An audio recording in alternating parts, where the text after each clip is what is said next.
ladies and gentlemen, crepe race. Canal. For when you're feeling kind of bony. Hey, what do you mean by that? What are you trying to say about my skin? Nothing wrong with bony. It's just, What you trying to say about my skin? you just look old. You look old. I'm Old? sorry. I mean, I said it. You know, in Hollywood, you can't be old. So if you're looking old, you have to get yourself something like this. What is it? Crepe race. What do you do with it? You just put a little on your face. What happened? Here, I'll give you a little. What's going to happen? What happens is your face disappears. Disappears? Yes. Well, I don't want to disappear. Okay, fine. You've already disappeared I'm quite enough. already hot enough to stick around. Yes, you're right. Jeez. Just let me put a little bit on your What are you upper going to get upper rid of? mandible. What? Let me put a What little are you up gonna on get your rid of? on your mandible. Oh my God! Just Let stop. go of me! Stop moving You're so trying to much. kill me. Stop Trying to moving so much. kill me. There, it looks so much better. What? Oh my God! This is gonna happen to me in 20 years anyway. What are you doing? Oh shit! All right, thank you, Boney. Ladies and gentlemen, lunch therapy.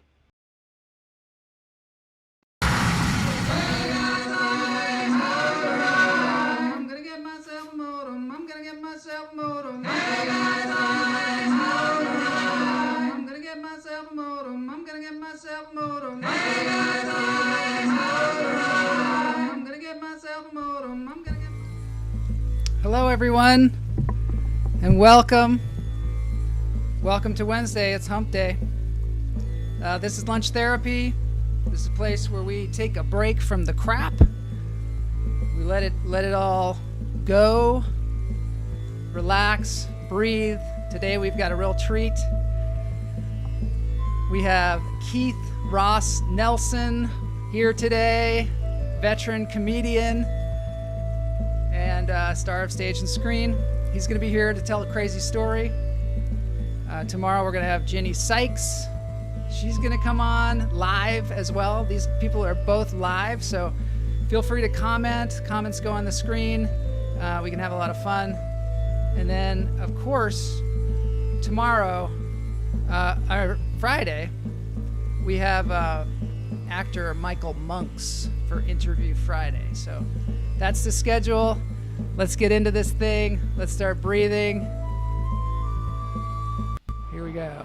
So this is a beautiful beach scene.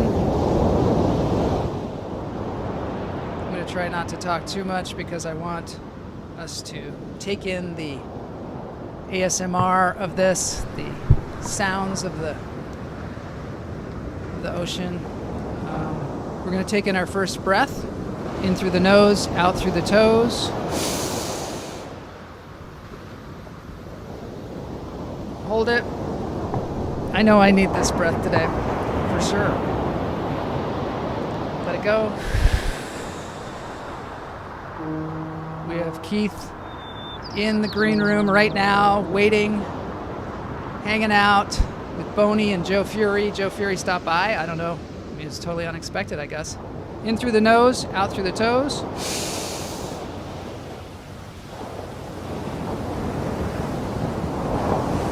Let it go. Who do we have here? We have Ganell. Holy joy. Holy. We have Cade.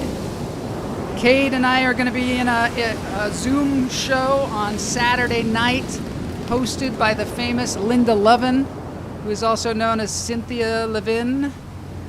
And we're going to give you more details about that. Adam Barnhart's going to be in it. It's going to be really awesome, really fun. But one more breath, in through the nose, out through the toes. Hold it. Let it go. There goes a dog running by. You know, I found something really interesting, speaking of Boney. So we saw Boney at the top of the show. He is my sidekick. He, I don't know, maybe he's been moonlighting. I found this trailer for a movie called Rebooted. And I don't know, tell me, is this Boney in this movie? This is a movie written and directed by Michael Shanks. Starring, I mean, it looks like Boney to me. It's about his career after Jason and the Argonauts. I don't know, maybe Boney was in Jason and the Argonauts. I wasn't really aware of that. Maybe he should be interviewed on the show sometime. I don't know. There's probably a lot of stuff we don't know about Boney.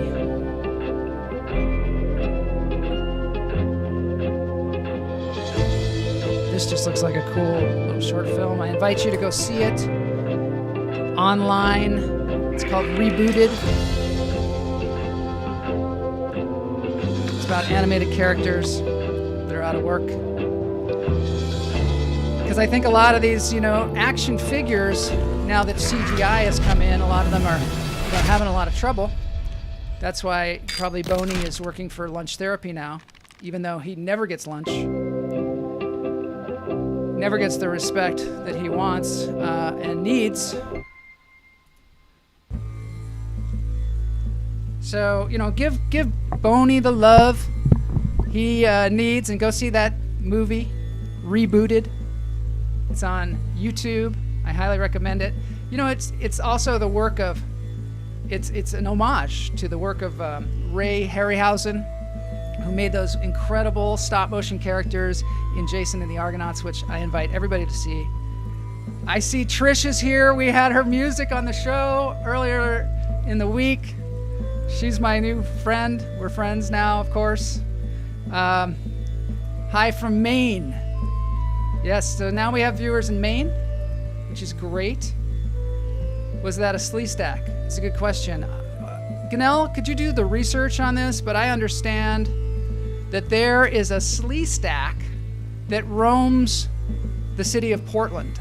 I don't know if you've heard of this. I just saw it. It was one of those things that I just saw like a flash on my phone or something like that. And they're like, the slee stack is roaming Portland. He's escaped the land of the lost, apparently. Ginny Sykes loves Ray Harryhausen. I'm glad that she, said his name correctly. I probably didn't. Ganell is on it. Ginny's going to be on the show tomorrow telling crazy stories, but right now, I'm going to introduce to you someone who is a comedian. He's a comedian. He's been doing it for, forever. He's been in all the clubs. He's done comedy in all 50 states. He has been on lots of shows and created shows, and we're going to talk to him. And his name is Keith Ross Nelson, and it is time for Crazy Stories. It's Boney again, singing his Crazy Story song.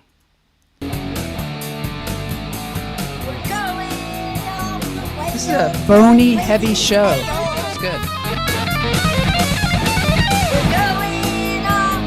This is a rendition of an Ozzy Osbourne song. It's an homage as well. Hey!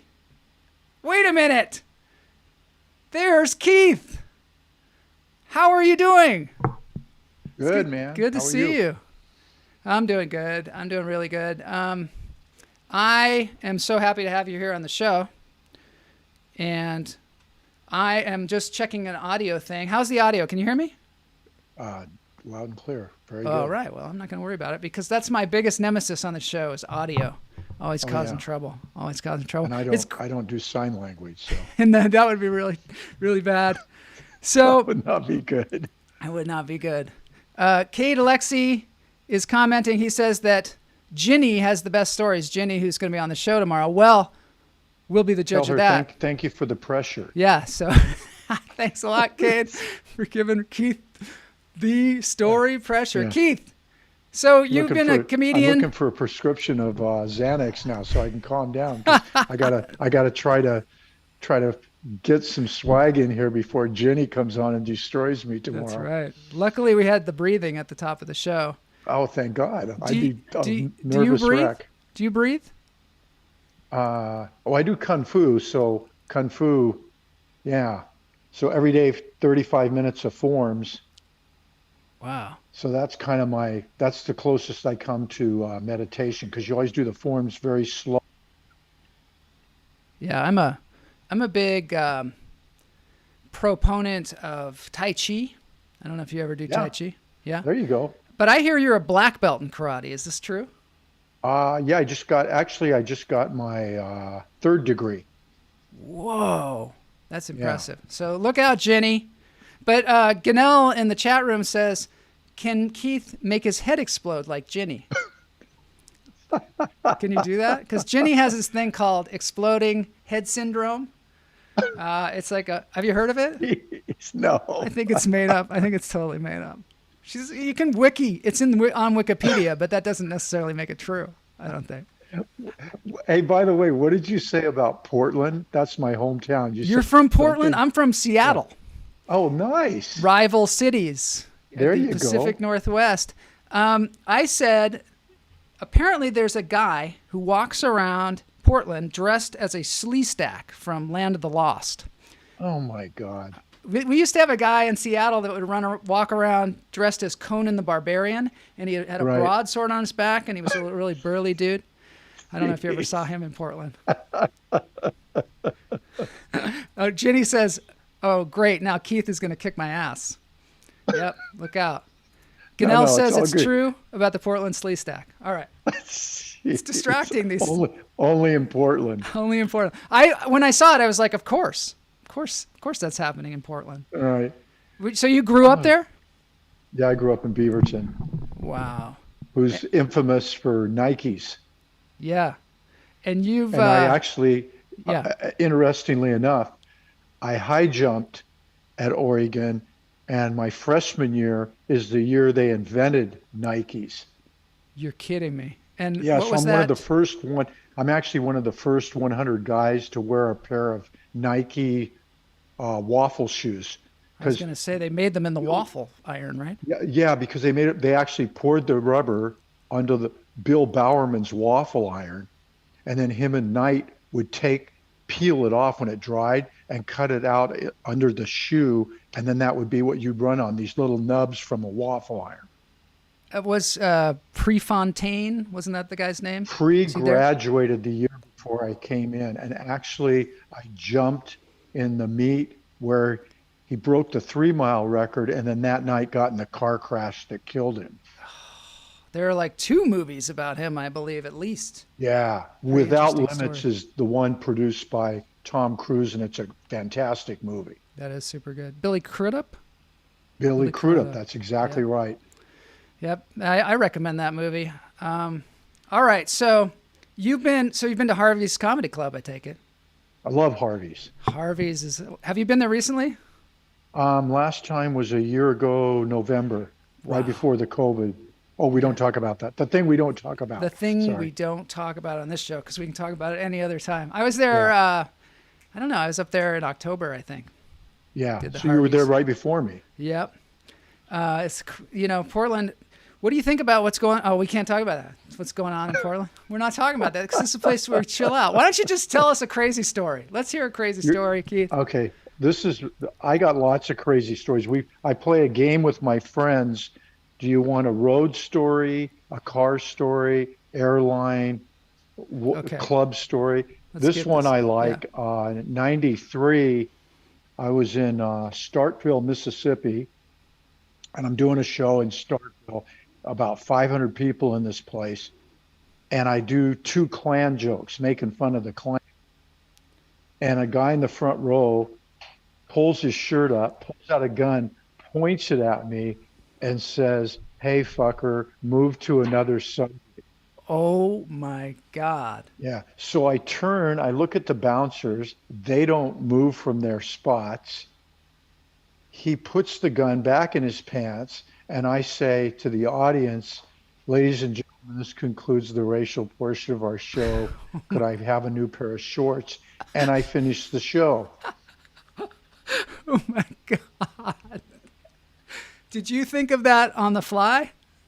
Yeah. I don't even know how I thought of it, to be honest with you. Yeah. Can I have a new pair of shorts? Yeah. So that's the second. Two times in my life I've had a gun pointed at me, and that's one of them. Oh, what's the other time?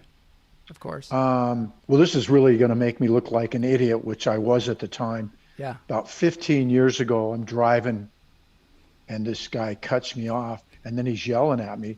So I get out of the car, and I go up to him, and I go, "Dude, what's your problem?" He pulls out a gun and points it at me, inside the car in his window. So it makes me mad, and I'm daring him to pull the trigger. Thank God he didn't. And then finally he just drove off. So I had a gun pointed at me once, and it was because of a road rage incident where somebody cut me off. Well, they cut me off so badly. I was going up one of the canyons, right. not Coldwater Canyon, but one of them. Anyway, I can't think of the name of it. Anyway, I was going up there, and all of a sudden this guy cuts me off and pushes me like almost like onto the side of the road, and then kept driving. And I was, of course, upset. And so I started following him up the hill, and he's going up and up through all these. You know how the roads get narrower and narrower on the Hollywood Hills, and I'm windy. following him. Yeah, and windy. And I'm dressed like Jim Morrison because I'm going to go someplace and I'm doing some Jim Morrison impersonation. So I'm feeling all Jim Morrison. I got the puffy shirt. I borrowed the puffy shirt from Joe Fury, and I have the leather pants. And I'm driving up, and and I got road rage. And I'm driving up this hill, and all of a sudden I go around a bend, and that truck is parked. And out of the house comes this guy with a gun, coming right at me. And he's going. And I remember he was going, "I'm going to cap you. I'm going to cap you." And I was like, "Oh shit!" And I thought, in that moment, I've got two choices. One is run him over, and the other is back down that crazy hill. And so I put it in reverse, and I backed down that hill faster than anybody's ever backed down a hill in their lives. Yeah, good move. And I realized that never again with the road rage. And don't follow anybody home, no matter what they do, especially if they do something violent. You know what's crazy about that story is I have a very similar story. This was 2004. It's actually the last time I've been in any kind of altercation with somebody. Yeah. And I had a tooth pulled the day before and just gotten a new car. So I get up in the morning, and it was one of those things where you're supposed to take medication for the tooth, but you're only supposed to take it with food. So, of course, the first thing I do when I get up in the morning is I have my coffee, and then I eat later. So I hadn't taken my medication, so my tooth is pounding. And I'm going down the 14 towards LA, and this guy cuts me off. So I kind of let him go. Then he cuts me off again, and then he slams his brakes on. And I almost plowed into the back of him. So I figure I'll pull over and let him go. Mm-hmm. Well, I pull over, so he pulls over. So now I'm going, oh my God. So I get out of the car with a cup of coffee because I figured that's less threatening, right? And I walk up and I go, really nonchalant, dude, what's your problem? And he starts yelling and screaming at me, F you. And I go, hey, dude, get back in your car. I don't want a problem. He goes to take a haymaker at me. So I put the coffee right in his face, and then I just lit him up. So his face is a bloody mess. Whoa. And I kicked him in the you-know-whats really hard. So I get back in my car, and then I hear this huge smash. And he'd gone back to his car and gotten his tire iron and smashed out the back window on my SUV. So now he's coming up along the side of the car with this tire iron. So I take off, and I'm trying to call 911, right? Yeah. But you're all wound up. Adrenaline and all that stuff. Adrenaline. And later on, I found out the reason. I couldn't figure out why aren't they picking up, and I was hitting 611. So I get to the bottom of the 14 and the 5, right where they meet, and there's 4 cop cars, and they pull me over. Their lights flashing. I get out of the car. They pull their guns on me. This guy had called the cops on me. Oh, yeah. So I looked down at my hands, and my hands were bleeding from hitting him. So I tried to tell the cops the story. So anyway, they arrest me. They take me to the hospital to get my hands fixed up. And I'm sitting in the hospital, and I had a guy cop with me, right? Yeah. And they got me chained to the bed and stuff. And then later on, of course, they took me to jail, and I bailed out that day. But all of a sudden now I got a woman cop with me. And I'm like, where'd the guy cop go? And she said, well, we had to switch rooms. And I go, switch rooms? What are you talking about? Well, apparently they're trying to remove your foot from his broken left testicle. Oh, man. Oh, man. That's intense. So I start Dude, I start laughing. And then the lady says, "You think that's funny?" I go, "Yeah, actually, I do," because he tried to run me off the road. I tried to get out of the car and talk to him. He swung at me. He broke my window on my car. And now I'm under arrest for defending myself. Yeah. So, anyway, 3 grand to bail out, $1,000 for the lawyer. And then 3 days later, they dismissed the charges on me. And he spent 6 months in jail. This is what I'm talking about. I mean, I lost a friend to a road rage situation as well early on in Hollywood, which is a whole other story. But, it never turns out good, these road rage things. And one of the things that we've been saying about cults, we've been talking about cults a lot on the show, is usually where they go wrong is when they get resistance and then they try and fight back. And it was force meets force. And whenever you kind of meet force with force, you're just in for a world of escalation and then total hurt on all sides. You know, what's crazy about what you just said is, because kids always say, "Teach me some Kung Fu." Yeah. So I always say, "Okay, here's your first lesson. If you're over 18 and you don't have 5 grand in the bank, don't get in a fight." Because they're going to charge you with felony assault because the cops want a good caller. Yeah. You're going to get arrested. 9 times out of 10, the cops are going to show up and you're going to get arrested. They don't care who starts it. You're both getting arrested. Yeah. And if you don't have money in the bank, then you got to get a public defender, and they got a better chance of making that felony stick. Your best case scenario is like me, you're going to end up being out 4 grand because you couldn't find a way to avoid getting in a fight. Yep. That's the most important thing Kung Fu's taught me. Now, as soon as I see there's a problem, guys flip me off in the car, I just let it go. I don't need that. I don't need any of that I don't drama. need to engage in that.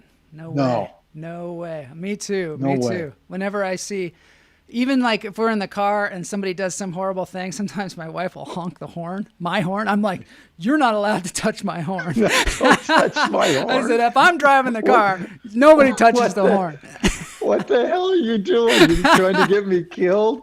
Exactly. I'm like, no way. Oh my goodness. After that, oh man. So do you have a crazy story that is not violent that we can share since we've been talking so much violence? Sure. Let's see here. What's a crazy story, not violent? The how we got to 25 cats. Okay. Oh yeah, you have 25 cats. Yeah, inside. And then there's 10 more outside we feed. Oh my God, another cat lover. Yeah, we were living over in North Hills in a townhome, and my daughter wanted to get a cat. So we went down to LA County Museum because they had Adopt a Pet Day. Yeah. And then we decided, well, let's get 2 so the kittens have a kitten to play with, right? Of course. So we get 2 orange tabbies. It's great. And then after about a month, she wanted a long hair. She wanted 1 more. So we get a long hair. And then we put our townhome up for sale. So we're getting ready to move. Meanwhile, my wife's feeding this kitty in the backyard. So 2 days before we were supposed to move, my wife says to me, "Well, I'm not moving unless you catch that cat outside and bring her in because I'm not leaving her." Yeah. And I'm like, good for her. Yeah, but I'm like, that's a feral cat. So Right. Are you nuts? So she says, "Well, you better go buy a trap and trap her." So I trapped the cat, right? Yeah. And then we're looking at the cat, and I'm going, and I say to her, "We got to take her to the vet right away because if she's bringing anything from outside, she'll get the other cat sick." Yeah. So I take her over to the vet to get fixed and get her shots. And the vet calls me and says, "The cat's pregnant with 3 kitties." Oh no. And I'm just like, I can get rid of him for you, but I'm like, boy, if I do that, my wife's going to be so upset with me. Yeah. So I said, "No, it's fine." So now we've gone from 3 cats to bringing a cat in with that gives us 3 more. So that gets us up to 7. And then the kitty had a little partner in the backyard that she always hung around with. So we had to bring that one. So we move over here to Chatsworth with 8 cats. Oh, but that's just the Right? start. Yeah. and I really thought that was kind of crazy, but it's like, okay, whatever. 8 Because cats. it's like the worst thing I can say about my wife is she loves these cats and stuff. And she's a nurse and she's a very benevolent, kind person. Okay, so now we're living in Chatsworth on horse property, and people are moving away and leaving their cats. And so my wife starts feeding them.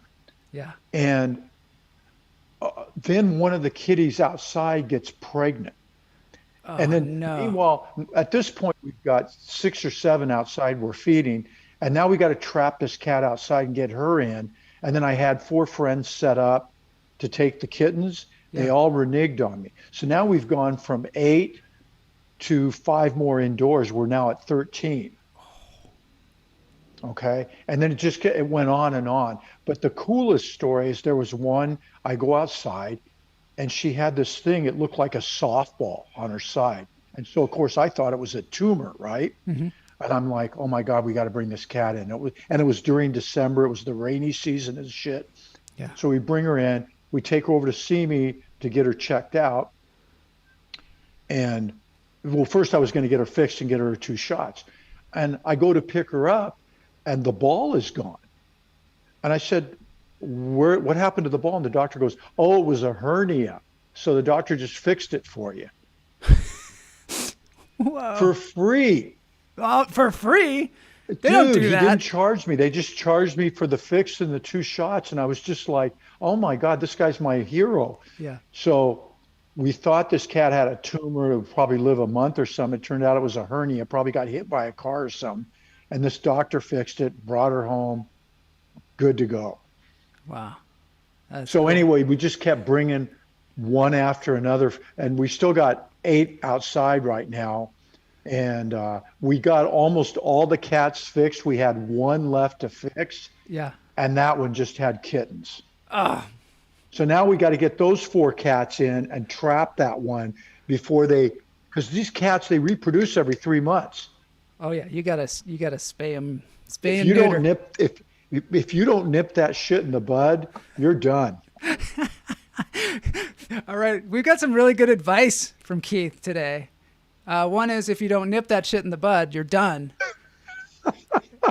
And the other is don't meet force with force, I think. I think No, it's- never meet. Yeah.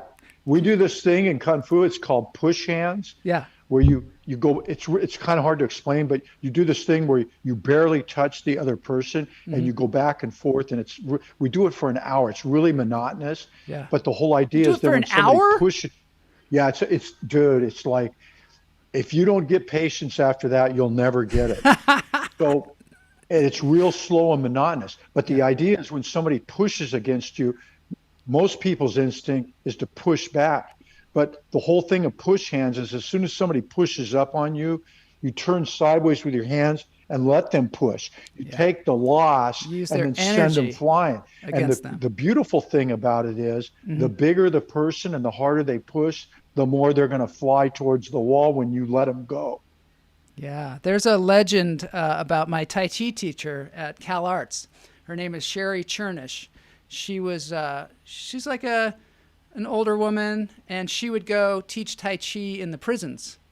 Right. And the story goes she was in the prison, like in the prison library or something, teaching Tai Chi, and 2 guys jumped her, and then they came out and she threw them up against a bookshelf, and the whole bookshelf fell down because she just used their force coming at. I love the story. I don't know whether it's true or not, but it's a great story. It's a great story. And they were all like, "Well, don't mess with her." And then she didn't have any trouble after that. Yeah. Yeah. You know, at our school, we have a premier grand master. He's the one that runs the school. Yeah. He's 72. He's probably 5'8". And I would put him. Oh, you're muted for a second. Yeah, sorry. You You would okay? what? He's how old is Yes. he? He's 72, and he's tiny. He's like 5'8". And he can But take dude, on he's anybody. so fast. He's like Yoda. It's ridiculous. Like, have you ever seen Yoda fight? Little guy. That would be a good description of him. I love that. All right. Well, do you have any other stories that you want to tell before we end our conversation? I like to put people on the spot. That's pretty good, I think. Okay. Do you? We have one other question for you. Have you ever been in a cult? No. No. Would you like to join one?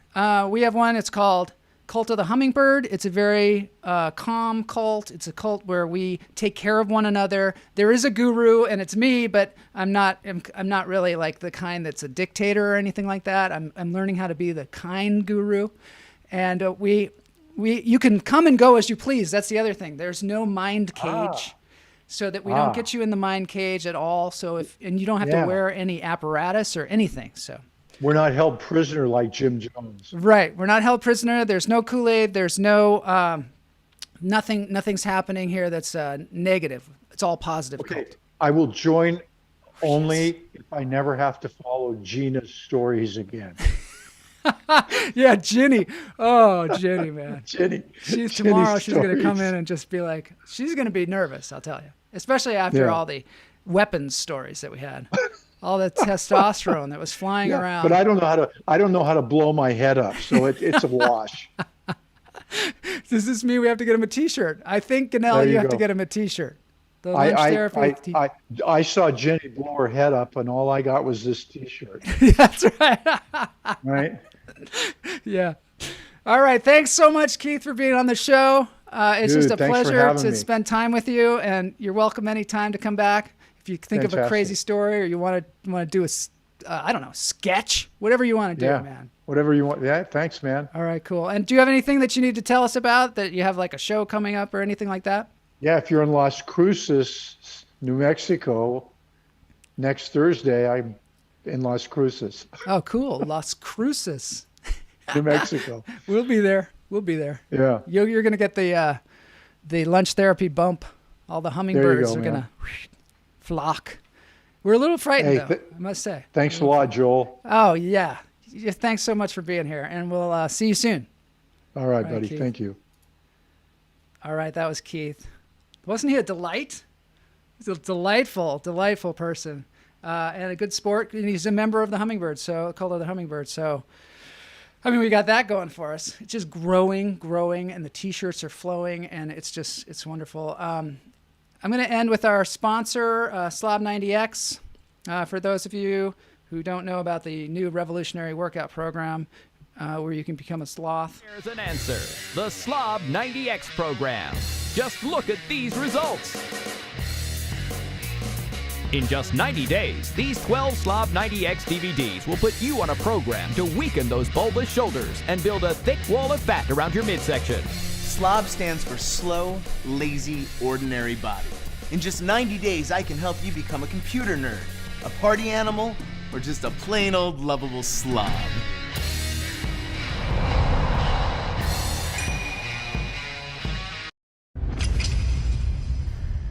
Ronnie made me feel like more of a man than most women have ever made me feel.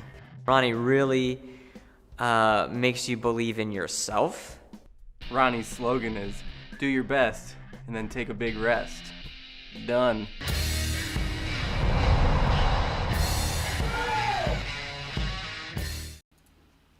All right. I don't know what I'm doing in this weird spot here, but here I am. Okay, thanks everybody for being here, and thanks to Keith. He's super fun. And tomorrow we've got Jenny Sykes. I mean, the bar has been raised, right? The bar has been raised, so hopefully Jenny won't be too nervous, and hopefully y'all won't make her too nervous, because she's got some really crazy stories. I mean, forget it. Drop the mic kind of stories. Wait, have a great day, afternoon, Trish. And everybody have a great day, afternoon. And remember, tomorrow we want low expectations and then over-deliver. So tomorrow is just going to suck. So please join us tomorrow. I've got a dance break for us, which is Justin Johnson, one of my favorites, playing some Prince. So, I mean, how could you miss with this? Here we go, Justin Johnson. We'll see you tomorrow for more lunch therapy.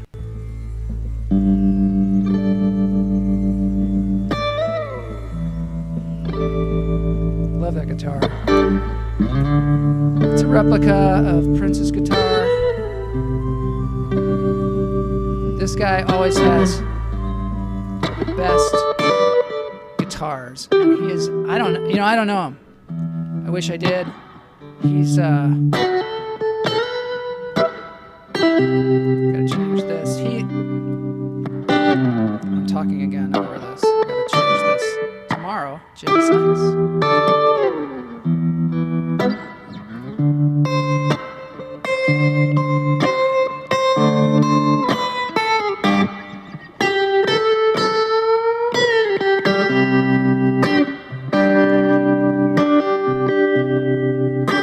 Someday, maybe we'll have Justin Johnson on the show, and we'll be like, dude, you're awesome.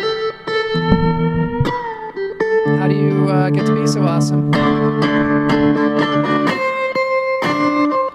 Yeah, isn't he cool? I mean, it's just, he gets great tone out of his guitars and stuff.